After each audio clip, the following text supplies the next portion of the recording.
بسم الله الرحمن الرحيم الحمد لله رب العالمين والصلاة والسلام على رسول الله وبعد سؤال هذا مركز كوباد مركز حكتاء وحربينا وحي كورستاغو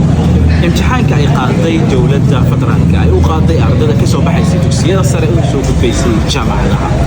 مركز كوباد وحهم بلينا يا دمار تأرضي باستي سيجارنا وحهم بسيهم بلينا يا أرض كلمة كوباد كشيء ومتليو ardayga kaalinta koobaad galay iyo muassasadii matalayay ee muassas Marways ambaliyaas hadaan ka gudbo laba nuqdo rabayna korshta nuqdada koobaad waxay tahay ardayda baastay badankooda aqlabkooda tirada social media lagu arkay ee loo hambaliyeenayo waan jeclaan lahaa inay dawladdu statement soo saartay ardayda sida ay imtixaanka u kala بيسك أي كلام فلسطين سأقول إنه برشة ذلك هيك جالس سنتين لكن أنا إنسان أركي أدان شيء أرديد السيدة هذه أفر بدين أرددها كو واحد سويدينا يا أرددها جامعة لها فكرتي هذا نوعية هاجتونا الدوك هذه واحد برشة قدام تان جامعة لها أقبلتونا ودن كي أقبلتونا صوت أرض النوع عس هذا النوع عس وتا هذه وها سيسام بدنا رجعتي أي كمان إنسان سيدو كله دتك وهم بلينا يا أرددها النوع عس محي كده معسين مستقبل كأرددها waxay ahayd in maanta ay faafaan taqaariirta maleecaynaysa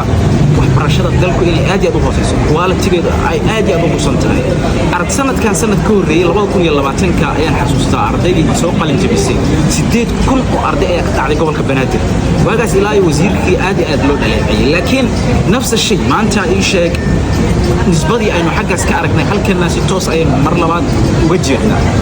marka haddii dhan kale laga fiiriyo oo ijaabi ahna waxaan isleeyahay dawladdu juhdi ay gelisay imtixaanka si cadaalad u saxdo oo aan darajaadka la isii qaybin dhankaas dawladdu waa lagu ammaani karaa wasaaradda waxbarashada waa lagu ammaani karaa waliba ammaana jaadiye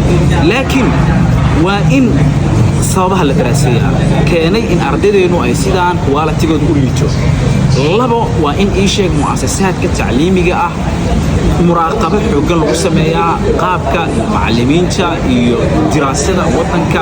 ee wasaaradda waxbarashada ku sameeyay sidoo kale aqoon-yahanada wadanka jooga kuwa ka maqan ee dalka wax u bartay ee academic wax u bartay waa inay iyaguna ay ka hadlaan arrintan sababtoo ah waxaan aaminsanahay aniga waxbarashada inay tahay mustaqbalka Soomaaliyeed kullama ay bulshadu wax barato waa kullama ay mashaakisheeda ay fursad iyo awood ay ku xalliso aqoonada ay u hesho kana waa jiilkii soo baxay marka waxbarashadooda in dib loo muraajaceeyo oo sidan wax laga bedelo ayaan dawladdan ugu baaqaya aqoon-yahanadan ugu baaqaya ummadda Soomaaliyeed ugu baaqaya aad u maasantiin والسلام عليكم ورحمة الله وبركاته.